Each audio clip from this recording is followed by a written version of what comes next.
Es que, como afirma el dicho popular, el sentido común es muchas veces el menos común de los sentidos.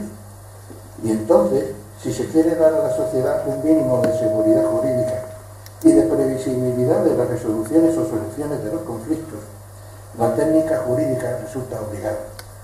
Y ahí es donde surge la complejidad. Desde que la asignatura Rudimentos del Derecho desapareció hace ya muchos años de nuestro sistema educativo, resulta evidente que en nuestra patria, y salvo las carreras militares por razón de su jurisdicción específica, se puede terminar cualquier carrera universitaria o técnica superior e incluso ocupar puestos relevantes en ella sin tener conocimiento alguno del derecho.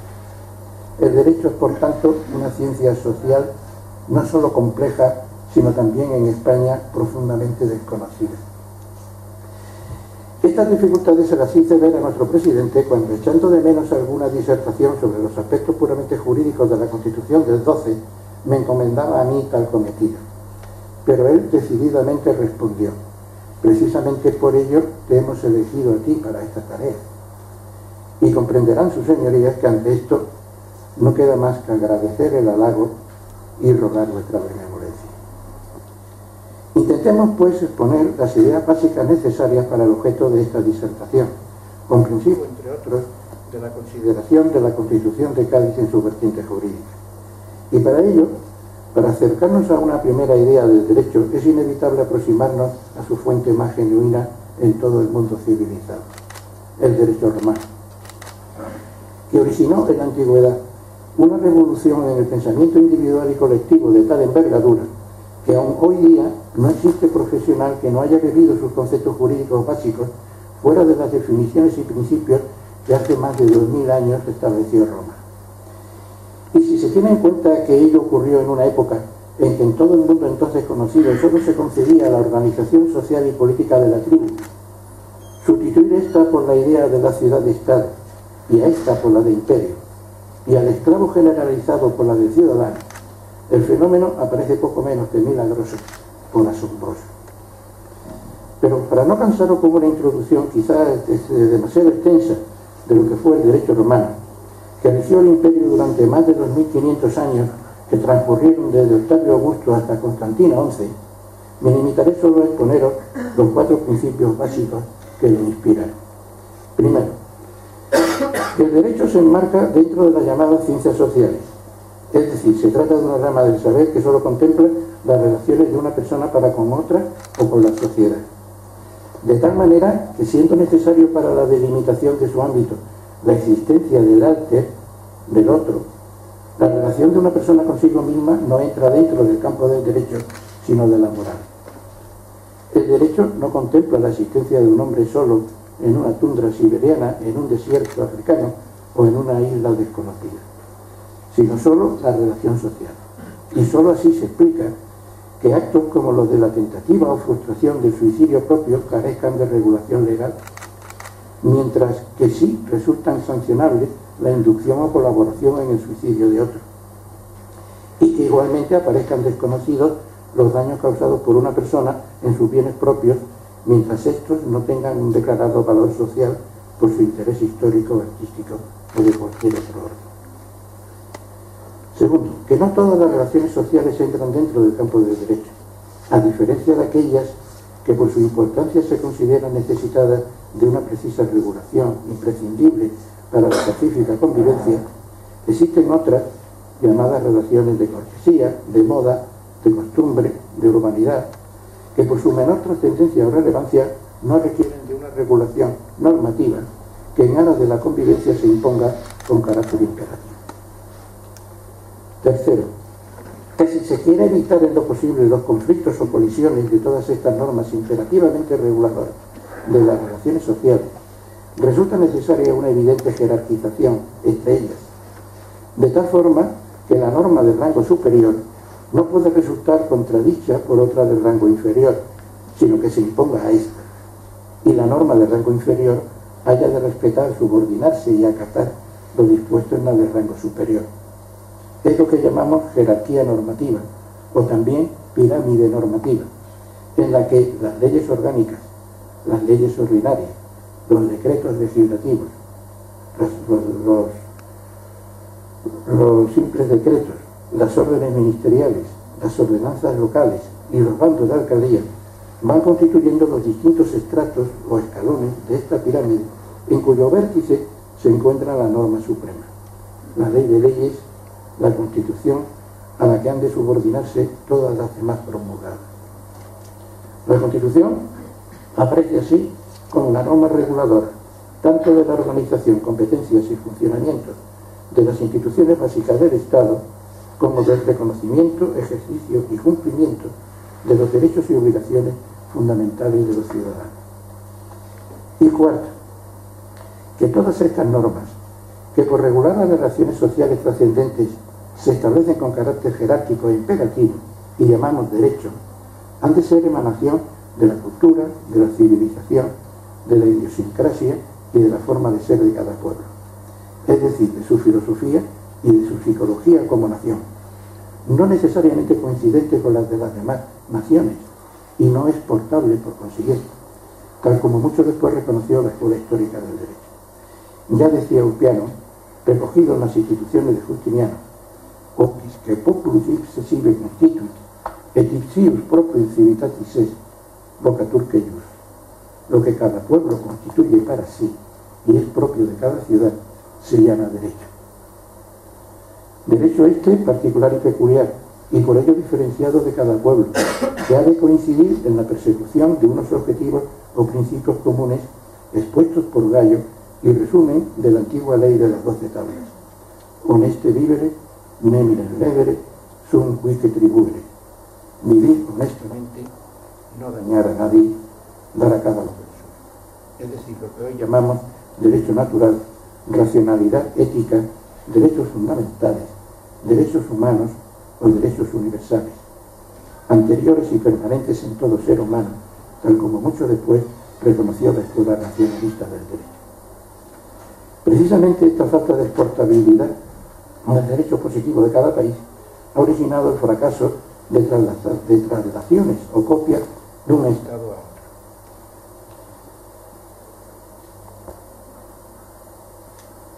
Y de eso tenemos claros ejemplos en nuestra patria, cuando intentamos incorporar a nuestra legislación instituciones tales como la del protutor o la del Consejo de Familia, imitados del derecho francés, que solo originaron distorsión cuando no ausencia de efectividad alguna. De la misma manera que la falta de adecuación de los derechos nacionales a las normas superiores del derecho natural da lugar a normas inicuas e injustas, originadoras de graves conflictos sociales y políticos, como los que sacudieron a Europa durante la primera mitad del siglo XX. Por ello podríamos definir el derecho como aquel conjunto de normas propias de cada pueblo que regulan la conducta humana en sus relaciones para con otras personas o con la sociedad y que por su trascendencia e importancia merecen imponerse con carácter jerarquizado e imperativo. La consecuencia de su infracción, su nulidad, su sanción o la conjunción de nulidad y sanción y su derivada clasificación de las normas en imperfectas, perfectas o pluscuamperfectas no afectan al concepto, con tal de que la norma tenga carácter imperativo y por ello fuerza de obligar. Hasta aquí un concepto somero del derecho en su acepción objetiva. Introduzcámonos ahora en el proceloso mar de la historia. Y digo proceloso porque de todas las sillas sociales no hay una más insegura. Unas veces por la propia voluntad de los protagonistas o de sus aduladores, que arrepentidos o avergonzados de lo por ellos realizado, procuraban ocultar, falsear, minimizar o negar, incluso documentalmente, lo ocurrido. Otras veces por las personales tendencias, filias o fobias de algunos historiadores que, cediendo a sus propias ideologías, sesgan y fuerzan la descripción e interpretación de los hechos investigados. La realidad es la difícil certeza de muchos de los distintos hechos históricos, de lo que con frecuencia pueden encontrarse versiones, juicios e interpretaciones de la más peregrina. Pero incluso con esta salvedad de relativa inseguridad, comencé. Y nada mejor para este comienzo que el año 1492. No solo por pertenecer al Renacimiento del 400, que paulatinamente condujo a la Ilustración del 700, sino también por ser el año más glorioso y brillante de toda nuestra historia. En efecto, solo en ese año se conjugaron la culminación con la toma de Granada de los más de 800 años que duró nuestra guerra de la Reconquista, la unificación con el sometimiento de la nobleza de todos los reinos de la península en las personas de Isabel y Fernando y su descendencia, la expansión de su territorio con el descubrimiento de América hasta unos horizontes sin límites, que convirtieron a España en imperio, la ascensión con Alejandro VI de un español al papado, con la trascendencia que ello en aquella época comportaba, y la publicación por el Antonio de Nebrija de la primera gramática española, con la definitiva consolidación del idioma que ello implicaba. A partir de ese año, España se convierte en la primera potencia del mundo, fuertemente cohesionada bajo una sola religión, la católica, con el mejor ejército, curtido en 800 años de guerra, con las riquezas que le proporcionaba el Nuevo Mundo, la influencia que le aportaba el papado, el poder de penetración que le daba un idioma consolidado y la estabilidad de que le proveía un sistema político evolucionado y perfeccionado por la casa de los Trastamara, en el que el poder del rey se hallaba limitado y controlado por las respectivas cortes. Pero pronto comenzó en toda Europa una tendencia hacia el absolutismo monárquico, que desnaturalizaba nuestro sistema político y dio lugar, primero en España, a la guerra de los comuneros, y después en el resto del continente, a las tres grandes revoluciones que contra la monarquía absoluta poderosamente influyeron en la historia universal. La de la aristocracia, entre comillas, que capitaneada por Oliver Cromwell terminó con la decapitación en 1649 de Carlos I de Inglaterra ante el palacio de la Casa Blanca londinense. La de la burguesía,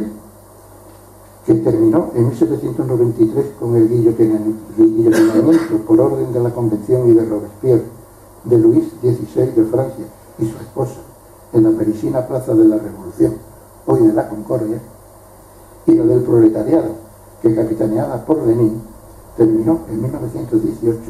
con el fusilamiento de Nicolás II de Rusia y su familia en la ciudad de Ekaterimburgo.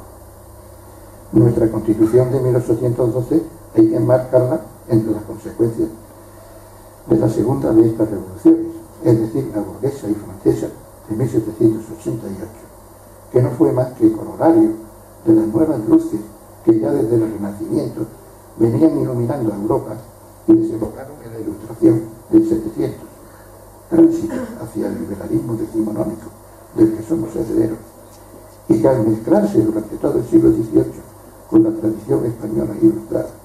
fiel a los principios del absolutismo monárquico, el catolicismo y el escolasticismo, dio lugar a una peculiar y lenta evolución liberal de características propias. Pero veamos, aunque sea someramente, estas especiales características de nuestra Ilustración y su evolución liberal. Porque ciertamente cada uno de los tres principios básicos en que se basaba la Ilustración europea de la época, sobre todo la francesa, presentaba en nuestra patria una especial dificultad. El centralismo político-administrativo, ya iniciado tras los decretos de nueva planta dictados por Felipe V,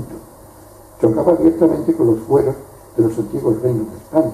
cuya reivindicación subyacía en las distintas guerras carlistas iniciadas en 1833. El liberalismo a ultranza tropezaba con el neoescolasticismo de la Universidad de Salamanca y el analfabetismo de más del 75% de la población, muy sometida a la jerarquía eclesiástica. Y el racionalismo topaba con las viejas estructuras que se manifestaban principalmente en una normativa vigente de lo más variada y dispersa, una universidad monopolizada por el derecho romano canónico, un poder regio absoluto, un sistema polisinodial de consejos como forma de gobierno, un complejo entramado tributario, una vinculación y amortización de más del 60% de la tierra en manos de nobles, mayorazgos, eclesiásticos y municipios una organización gremial que encorsetaba a la sociedad y al comercio, y una rígida separación de la sociedad en estamentos que solo originaba incultura en las clases populares. Frente a todo ello, la Ilustración se proponía la promulgación de recopilaciones o códigos que unificasen la legislación, superando con ello lo que no habían conseguido la nueva recopilación de Felipe II ni la novísima de Carlos IV. La apertura de la Universidad al estudio de Derecho Patrio, la creación de unas cortes y la promulgación de unas leyes fundamentales que limitasen el poder del rey, la constitución de un Estado que, no aceptando ningún otro poder político, incorporase los bienes, rentas, derechos, señorías, jurisdicciones y oficios de la corona, defendiese las regalías como los derechos de patronato y de presentación, pase regio o S4, y limitase la jurisdicción de la Iglesia y la adquisición de bienes por la misma, lo que produjo la expulsión de los jesuitas en 1767. La sustitución del sistema de consejos por el de las secretarías de Estado, la implantación de delegados reales en las provincias con amplias facultades, la limitación de los poderes locales mediante la incorporación a la corona de los oficios enajenados, el establecimiento de nuevos cargos de elección popular, la simplificación del sistema de contribuciones, sustituyéndolas por otras más justas y sencillas, administradas directamente por el Estado, y sin las exenciones de que venían gozando las clases privilegiadas, la iniciación de una política desamortizadora que pusiera en circulación la tierra vinculada y amortizada en manos de nobles mayorazgos, eclesiásticos y municipios, para su reparto entre los colonos mediante arrendamientos de larga duración, la liberación de la industria y el comercio, fundamentalmente con Indias, conforme a los principios de la nueva ciencia de la economía política, la supresión de los privilegios de nobles y eclesiásticos y la promoción de la necesaria culturización y educación de las clases populares. Estas eran las características especiales de la Ilustración española y sus propósitos a conseguir. Para todo ello servía de antecedente la independencia americana de 1766, que concluyó en la Constitución de 1787, y la Revolución Francesa burguesa de 1788, que concluyó en la Constitución de 1791. Pero la historia era tozuda, y la rápida sucesión de los acontecimientos impedían conseguir estos objetivos de una manera sosegada. La última década del siglo XVIII fue a este respecto especialmente conflictiva. Guerras sucesivas con Francia, Portugal e Inglaterra dejaron a la corona sumida en una profunda crisis fiscal que no lograba superar, obligando a la adopción de medidas muy impopulares, como la de la primera política desamortizadora eclesiástica, nuevas cargas económicas sobre las clases populares o derogación de la normativa de protección de colonos en beneficio de los compradores de tierras desamortizadas, con lo que esta crisis económica derivó en social y política. En estas circunstancias de malestar social, del que el motín de Esquilache en 1766 ya había sido preludio, las iras, tanto de la nobleza como de la clase ilustrada, la Iglesia y el pueblo, se centraron quizá injustamente en Godoy, de la misma manera que la esperanza se centró en el príncipe Fernando, originando de un lado la sublevación de este junto a buena parte de la nobleza, lo que dio lugar al llamado proceso del Escorial de 1807, y de otro el motín popular de Aranjuez en 1808, que desembocó en la caída de Manuel Godoy y la abdicación de Carlos IV a favor de Fernando VII. Y por si todo esto no fuera suficiente, el traslado de la corte a Bayona, dejando en España una Junta Suprema de Gobierno, presidida por el infante don Antonio, mientras el Consejo de Castilla intentaba mantener el orden. Los sucesos del 2 de mayo acaecidos en Madrid, el nombramiento de Murat como lugarteniente general del Reino y presidente de la Junta Suprema de Gobierno, la definitiva abdicación de Fernando VII en Carlos IV y de este en Napoleón, y la convocatoria de la Asamblea de Bayona fueron agitando al pueblo hasta el extremo de que la guerra y la revolución estallan, formándose las juntas provinciales de defensa en apelación a la legalidad fundamental española, rota definitivamente por el absolutismo despótico de Carlos IV. Asistimos así al fenecimiento de una época y el comienzo de otra, la edad contemporánea. En agosto de 1808, el Consejo de Castilla declaró nulas las abdicaciones de Bayona y todas las actuaciones del gobierno francés, rescatando la orden que le había encomendado Fernando VII antes de su abdicación de convocar Cortes Generales del Reino, por lo que la Junta Central Suprema del Reino se instaló en Sevilla el 27 de septiembre de 1808, con el propósito de convocar unas Cortes Generales extraordinarias que estableciesen una legislación fundamental. Al fin, el 1 de enero de 1810, esta Junta Central convoca las nuevas Cortes con el carácter de generales y extraordinarias y con función constituyente, y nombra una regencia para la ejecución de todo lo acordado,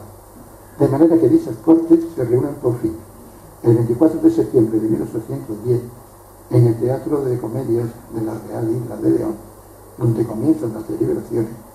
y desde donde el 24 de febrero de 1811 se trasladan al oratorio de San Felipe Neri de Cádiz por mor de la epidemia de fiebre amarilla que se desencadena y la presión que ejerce el ejército francés.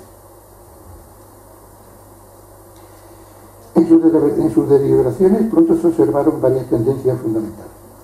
La de los absolutistas, partidarios de restaurar el sistema del antiguo régimen;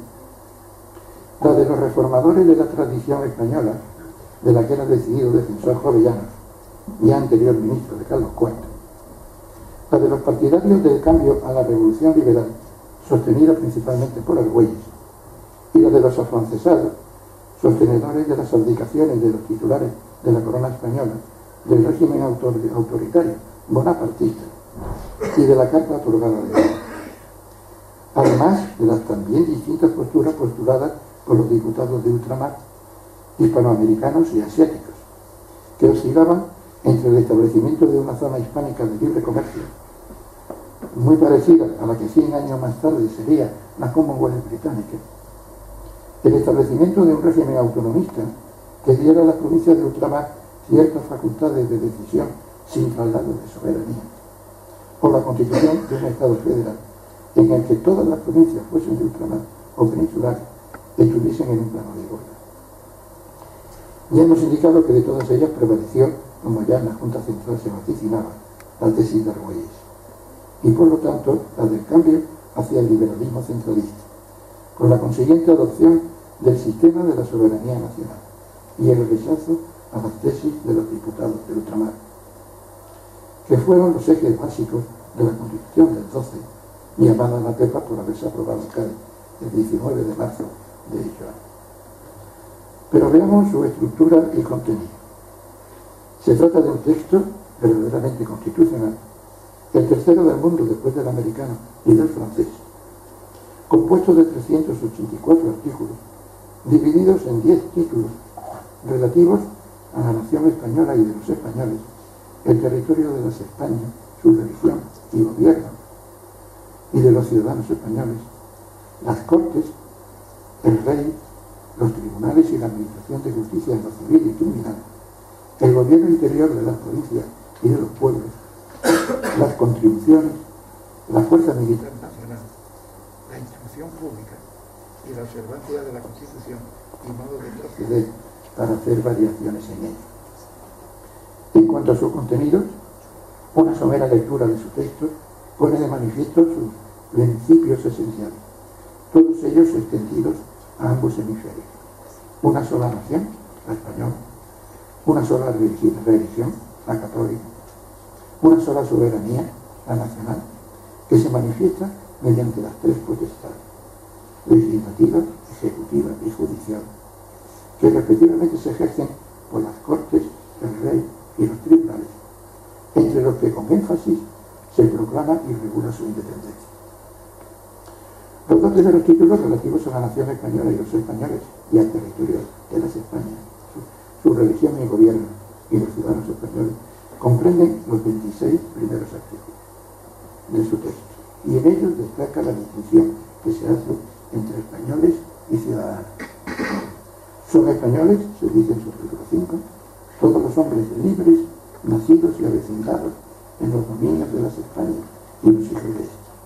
Los extranjeros que hayan obtenido de las cortes cartas de naturaleza y los que sin ella lleven 10 años de vecindad en cualquier pueblo de la monarquía, y los libertos desde que adquieran la libertad en las Españas. Todos ellos tienen como principales obligaciones amar a la patria, ser justos y benéficos, obedecer las leyes, respetar las autoridades y contribuir en proporción de sus saberes a los gastos del Estado.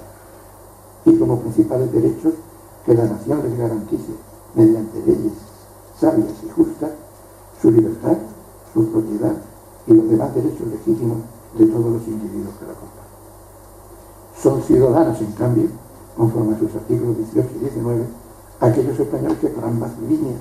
traen su origen de los dominios españoles de ambos hemisferios y estén avecindados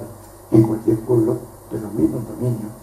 y los extranjeros que, gozando ya de los derechos de español, obtuvieron de las Cortes una segunda carta especial de ciudadano. Solo ellos podrán obtener empleos municipales y elegir para ellos en los casos señalados por la ley, pero ningún extranjero podrá ser elegido diputado de Corte, aunque haya obtenido de las mismas cartas de ciudadano, como así se ordena en su artículo 96. Llamo la atención de la audiencia sobre este precepto en comparación con nuestra legislación actual de extranjería. El título tercero, el más importante, relativo a las Cortes, comprende desde el artículo 27 hasta el 167, y ciertamente es el más importante de su texto por cuanto, como declara el primero de los preceptos citados, las Cortes son la reunión de todos los diputados que representan a la nación, y en esta, como dispone el artículo 3, reside esencialmente la soberanía. Estarían constituidas por un diputado por cada 70.000 años de población. El derecho de sufragio, tanto activo como pasivo, solo correspondería a los que ostentasen la condición de ciudadanos mayores de 25 años, y la elección del diputado habría de hacerse a través de las juntas electorales parroquiales, de partidos y provinciales. En la Junta Electoral Provincial, a la que se convocará a todos los ciudadanos de la parroquia, y que a puerta abierta será presidida por el alcalde asistido de los escrutadores y un secretario de elección, se nombrará un elector parroquial por cada 200 vecinos, para lo que se elegirán 11 compromisarios, que serán los más votados de entre las listas confeccionadas por los ciudadanos presentes, y quienes procederán a la designación del elector parroquial, que no podrá excusarse de su cargo. En la Junta Electoral de Partido, los electores parroquiales se reunirán a puerta abierta bajo la presidencia del alcalde de la cabecera, y estará asistido de 2 escrutadores y un secretario de elección, y designarán 3 electores de partido por cada diputado que corresponda a la provincia, saliendo elegidos los que en votaciones separadas obtuvieron mayoría absoluta. Bien, en primer escrutinio,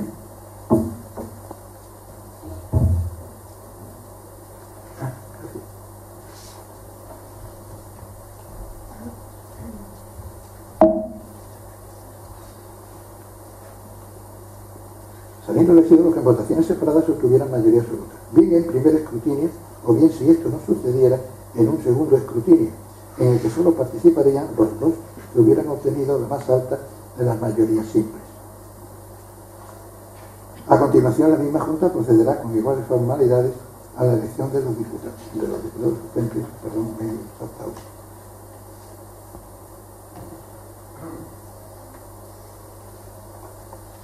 A continuación, la misma Junta procederá con iguales formalidades a la elección de los diputados suplentes, en número igual a la tercera parte de los diputados ya nombrados. La independencia de estas elecciones y de los diputados en ella designados se garantiza mediante la prohibición de que sean elegidos los secretarios de despacho, los consejeros de Estado, los que sirven empleos en la Casa Real y los empleados públicos nombrados por el gobierno en la provincia en que ejercieron su cargo, así como mediante la asignación de que se les asistirá por sus respectivas provincias con las dietas que las Cortes en el segundo año de su diputación señalaren para la diputación que le hubiera de suceder. Las sesiones durarán los 3 meses consecutivos de marzo, abril y mayo de cada año, prorrogables en su caso por 1 mes más. Los diputados se renovarán en su totalidad cada 2 años y no podrán volver a ser elegidos sino mediante otra diputación. En la sala de las Cortes entrará el rey sin guardia. Las Cortes no podrán deliberar en presencia del rey. Los secretarios de despacho no podrán estar presentes en la votación de las propuestas que hicieron. Los diputados son inviolables con sus opiniones. No podrán ser juzgados sino por el Tribunal de Cortes. Y durante su mandato y 1 mes más, no podrán ser demandados civilmente ni ejecutados por deudas. Durante el tiempo de su diputación, no podrán admitir para sí ni solicitar para otro empleo alguno de provisión del rey, ni obtener para sí ni solicitar para otro pensión ni condecoración alguna, que sea también de provisión del rey. En cuanto a sus facultades, y en cuanto a la Constitución se enumera muy prolijamente, se pueden resumir en 2 fundamentales.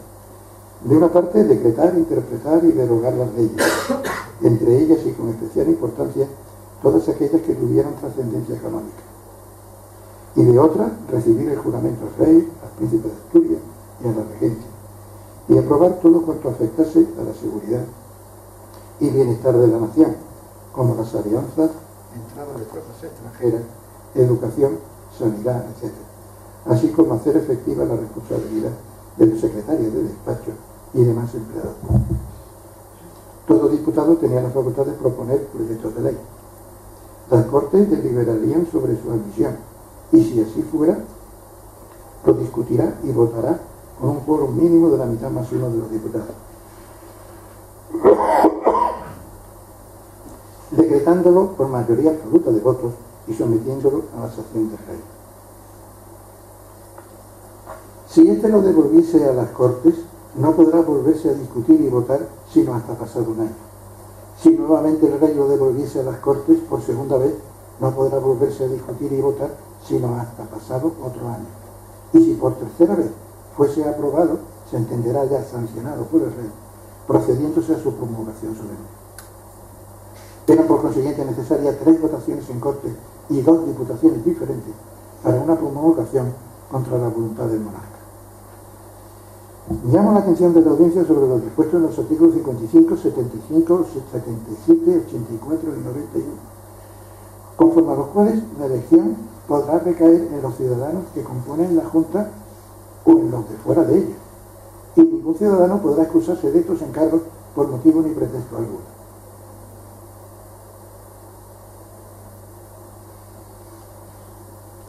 Bien puede decirse, por tanto, que lo que se ordena es un verdadero servicio civil obligatorio por los 2 años de la legislatura, sin mirar a la del servicio militar. Al rey, majestad católica, persona sagrada e inviolable como así expresamente se le define, y al que se le dedica el título 4, corresponde, aparte de sancionar los proyectos de ley que le remitan las Cortes, de la manera que ya hemos expuesto, la exclusiva potestad de ejecutarlas, expidiendo para ello los decretos, reglamentos e instrucciones a ello conducentes, mandar a los ejércitos, declarar la guerra y hacer la paz previa audiencia del Consejo de Estado y dando cuenta inmediata a las Cortes, proveer todos los empleos civiles y militares, así como el nombramiento de magistrados y presentación de beneficios eclesiásticos a propuesta interna emitida por el Consejo de Estado. No puede, en cambio, y se le prohíbe expresamente, impedir la celebración de las Cortes, ausentarse del reino sin el consentimiento de ellas, traspasar a otro o abdicar de su autoridad, ni ceder parte alguna del territorio, contraer libremente matrimonio, hacer alianzas, imponer contribuciones, tomar la propiedad de ningún particular, imponer pena alguna ni privar de libertad, como no sea entregándolo al tribunal o juez competente en el plazo de 48 horas. Se declara expresamente la indivisibilidad del reino de las Españas y su sucesión se establece bajo los principios de legitimidad y primogenitura, con preferencia siempre que se trate de los mismos grados y líneas del varón sobre la mujer. Se regulan la regencia y la tutoría del rey menor, así como las distinciones que han de tenerse con los infantes de las Españas, que podrán ser nombrados para toda clase de destino, excepto los de judicatura y diputados de corte.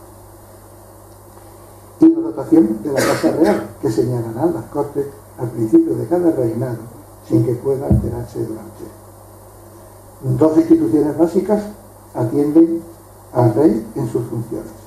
De una parte, los secretarios de despacho, actuales ministros, en número de 7, que habrían que firmar para su eficacia todas las órdenes del rey y responderán de ellas ante las Cortes, las que podrán suspenderlo remitiendo las actuaciones al Tribunal Supremo para la formación de las causas que correspondan. Y de otra, el Consejo de Estado, compuesto de 40 personas designadas con carácter vitalicio por el rey, de entre los comprendidos en la terna confeccionada al efecto por las Cortes, y que asesorarán al rey en los asuntos más trascendentales, como los de sancionar o no las leyes, declarar la guerra, hacer tratados y en especial hacerle la propuesta por terna para la presentación de los beneficios eclesiásticos y la provisión de las plazas de judicatura. Y pasemos ya a la tercera potestad del Estado, los tribunales, a los que la Constitución dedica el título V, especialmente preocupado en garantizar su independencia de las otras dos potestades que hemos analizado. De ellos se dice que les corresponde exclusivamente la potestad de aplicar las leyes,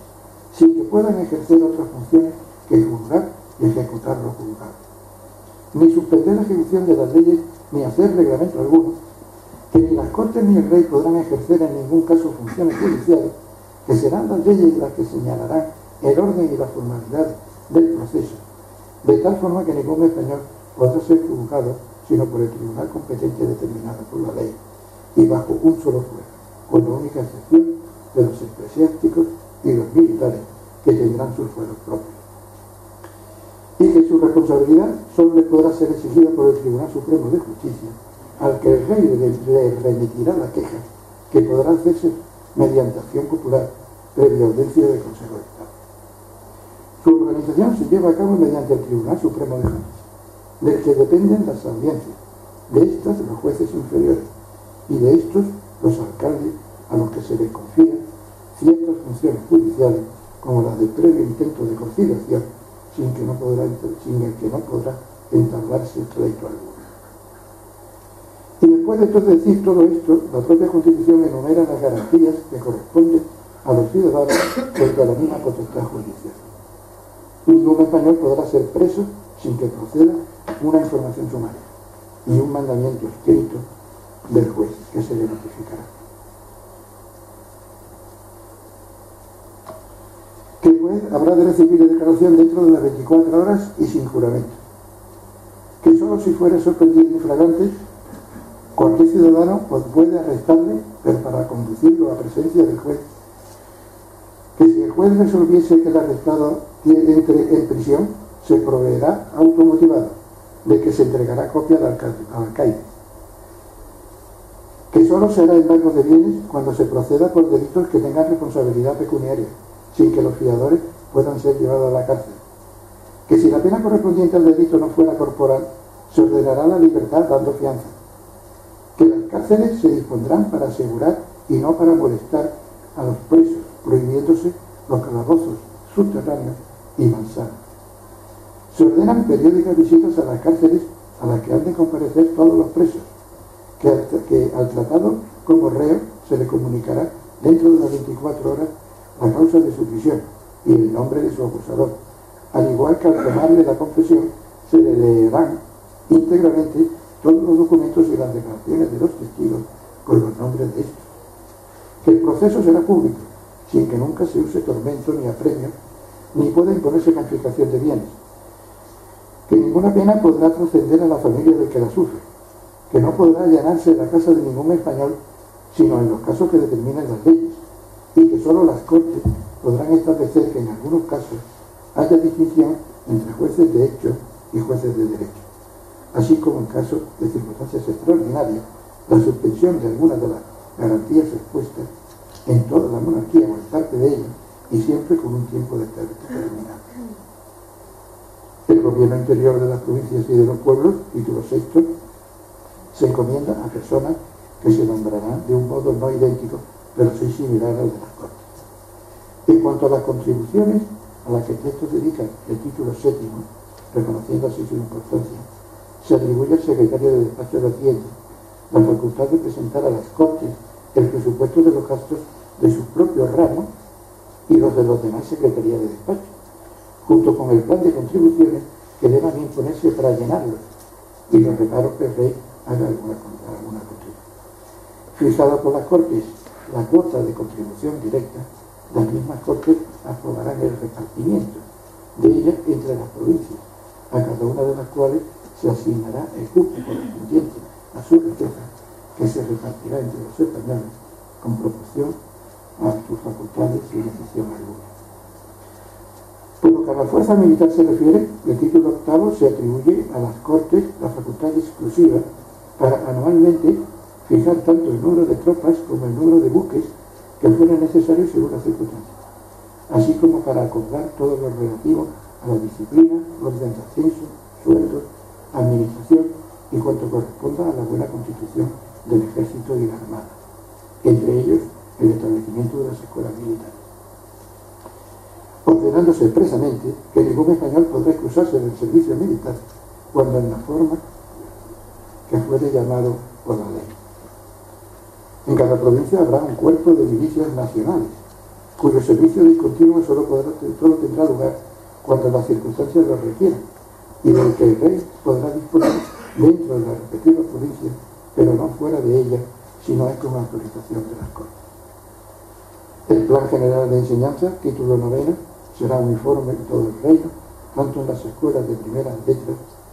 en las que se enseñará a los niños a leer, escribir, contar, el catecismo y las obligaciones civiles, como para las universidades, en las que se cultivarán todas las ciencias, literatura y bellas artes, y se establece una Dirección General de Estudios, a cuyo cargo estará, bajo la autoridad del gobierno, la inspección de la enseñanza pública. Se proclama que todos los españoles tienen libertad de escribir, imprimir y publicar sus ideas políticas sin necesidad de licencia, revisión o aprobación alguna anterior a la publicación. Y por último, se regula en el título 10 el modo de proceder para hacer variaciones en la propia Constitución, del que os voy a dispensar, por cuanto, aparte de ser largo y farragoso, se trata de unas disposiciones que nunca entraron en vigor, por cuanto la Constitución del 12 fue derogada por Fernando VII en el 14 y solamente se entró en vigor en la sublevación del Riego en el trienio liberal de 1920 a 1923.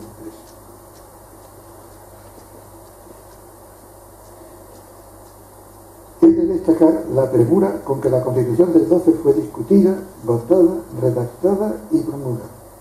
Solo los 18 meses que transcurren desde el 24 de septiembre de 1810 hasta el 19 de marzo de 1812. Pero es de reconocer que a ello obligaba no solo la trágica situación que la patria atravesaba, sino también la enorme fuerza con que las nuevas ideas de la Ilustración, fundamentadoras de la edad contemporánea que se iniciaba, urgían. Para su labor, las Cortes dispusieron de los dos únicos textos constitucionales aparecidos con anterioridad: la Constitución norteamericana de 1787 y la francesa de 1791. La nuestra, tercera en el orden cronológico, bebió principalmente en la fuente de la segunda. Los españoles siempre hemos sentido una cierta fascinación por los franceses. Hemos atribuido a Francia ciertas dosis de libertad, de tolerancia, distinción y glamour. Aunque después, cuando se la conoce algo más de cerca, se nos revele como algo mucho más común al resto de las naciones europeas. Ello, no obstante, es forzoso reconocer que nuestra Constitución del 12 fue una gran Constitución, probablemente mejor que las dos que le precedieron, y acorde tanto con la mentalidad que imperaba en Europa de la época como en la racionalidad ética de la naturaleza humana. Pero olvidó las raíces hispanas que aún regían la idiosincrasia y la conducta del pueblo llano mismo, muy vinculado a la monarquía absoluta y a la disciplina de la Iglesia Católica, y para el que la limitación de los poderes del rey y la desamortización de los bienes de la Iglesia chocaban con su arraigada concepción del origen divino del poder y le hacía sentirse inerme, desprotegido e indefenso ante los nuevos poderes emergentes. Y esto fue su talón de Aquiles.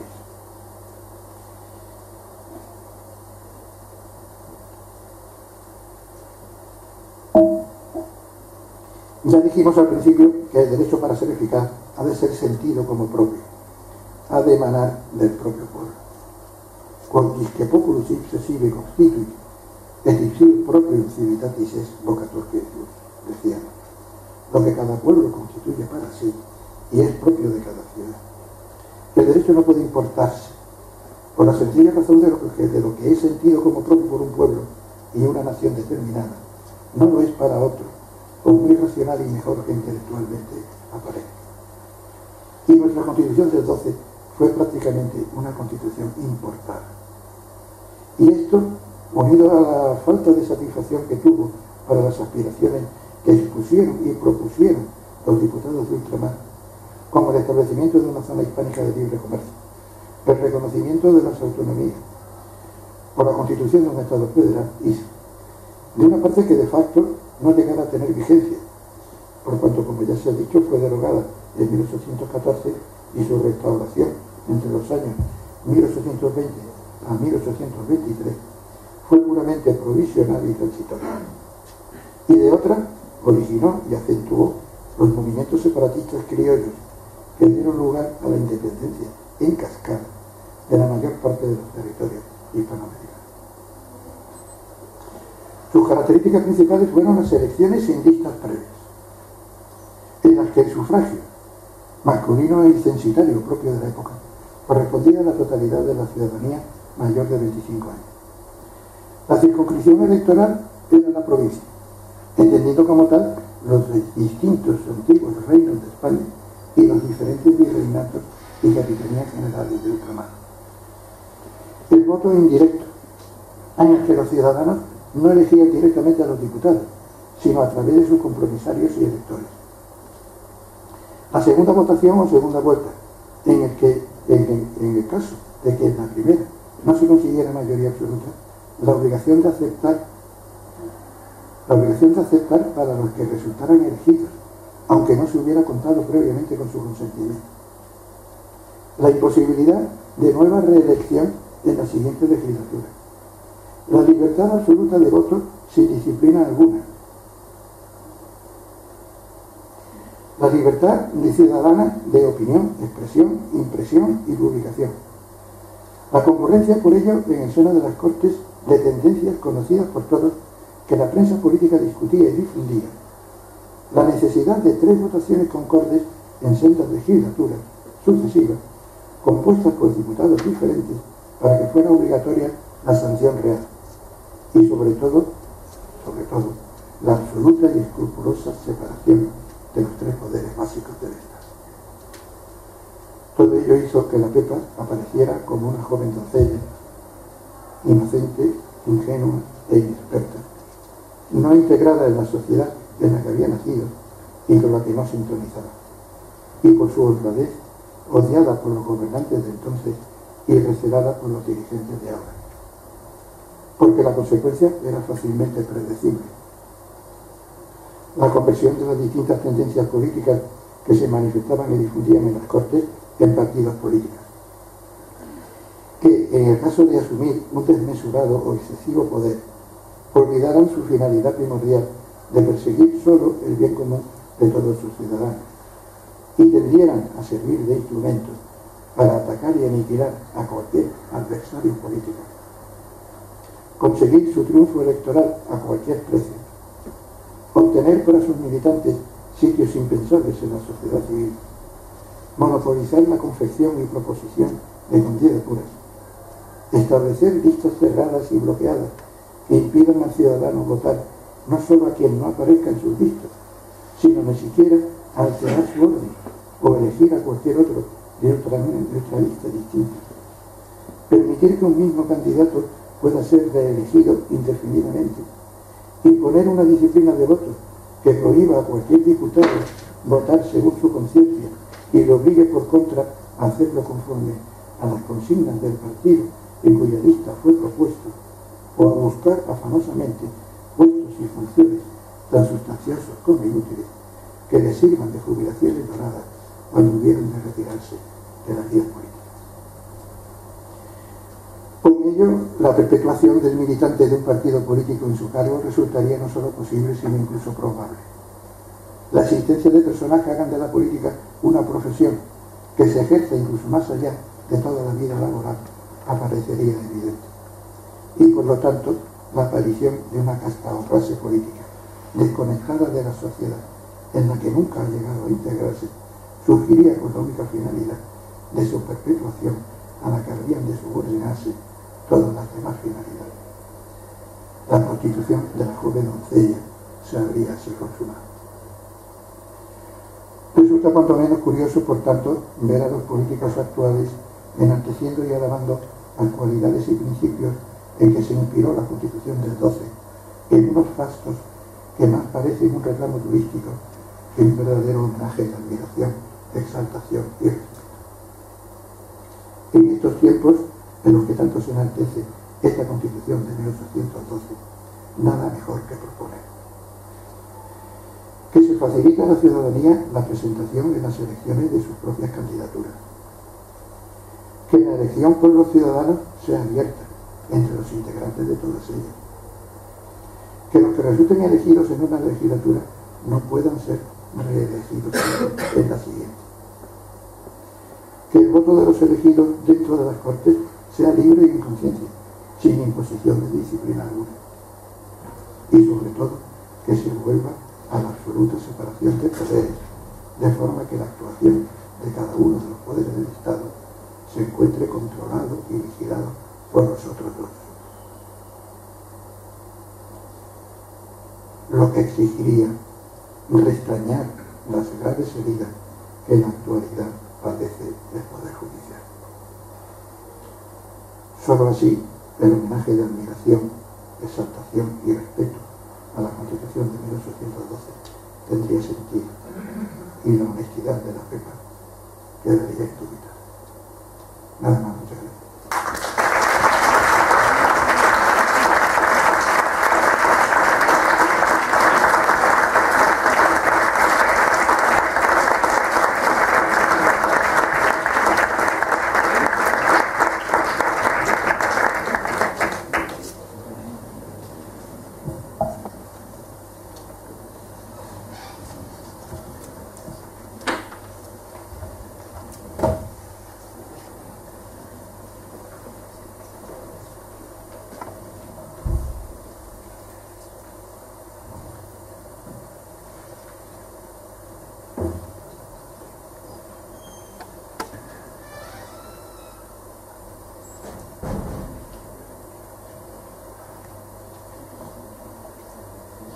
Muchas gracias, don Manuel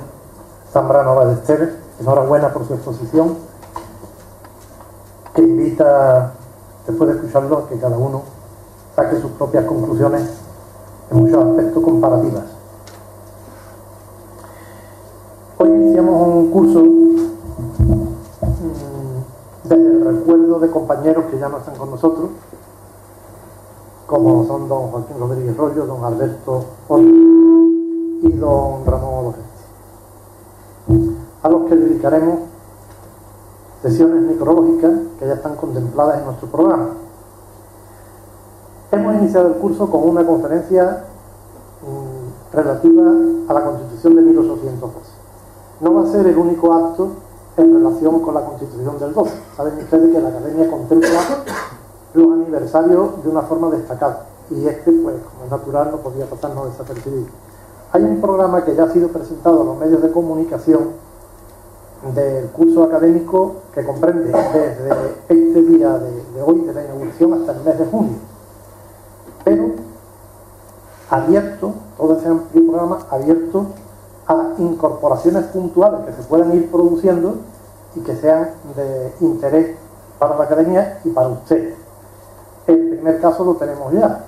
y se va a dar pasado mañana, donde vamos a tener una oportunidad excepcional, porque aprovechando la ocasión y merced gracias a una gestión que ha hecho don Juan Torreón Chávez, que será su presentador, pues vamos a contar entre nosotros con don Fernando de Cuevillas, doctor en Derecho y Sociología, catedrático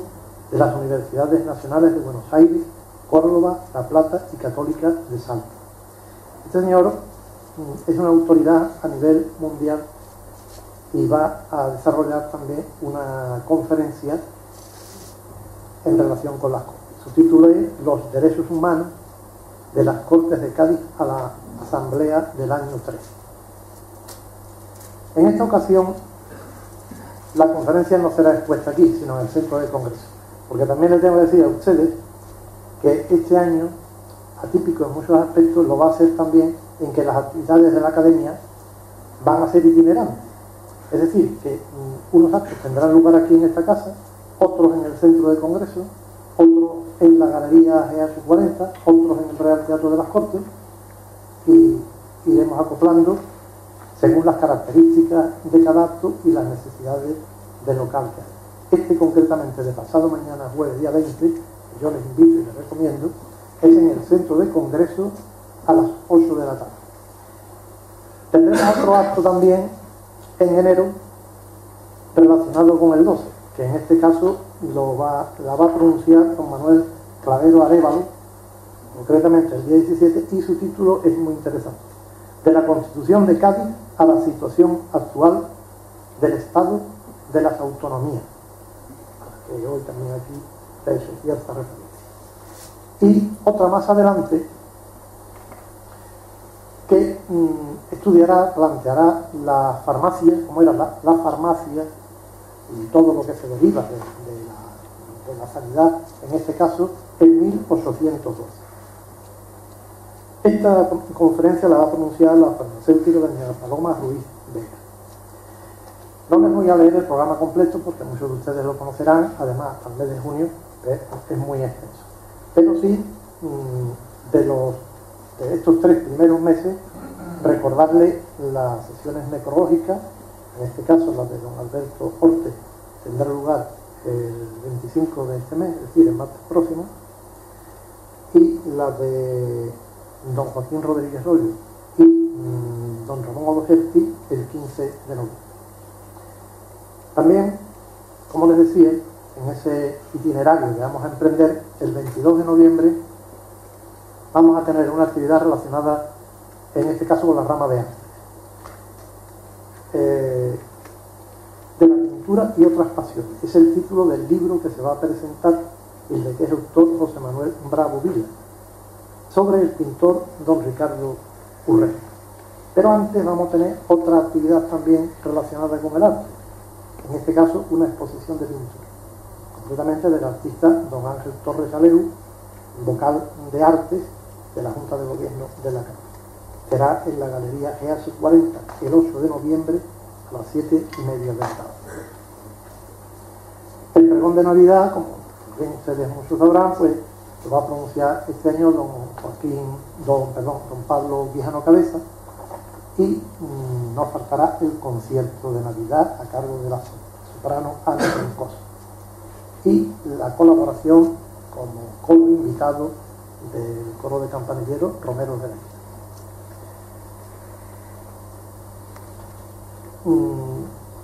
Hay otros actos también dentro de este mes relacionados con la ciencia y también con el aniversario de la invasión musulmana a la península y del Islam. Ya tendrán ustedes información puntual en cada momento. No les voy a entretener más. La Academia empieza un curso complicado, un poco complicado, porque en el sentido económico, quiero decir, los tiempos ya los conocen ustedes, no les voy a descubrir nada, y por mucho que bien nos administremos y le echemos imaginación, es muy difícil. Pero la Academia nunca va a cesar en su afán de ofrecer a la ciudadanía de San Fernando y a todos los que quieran venir de fuera las actividades que ha mantenido durante toda su historia. De hecho, la programación que ya está confeccionada.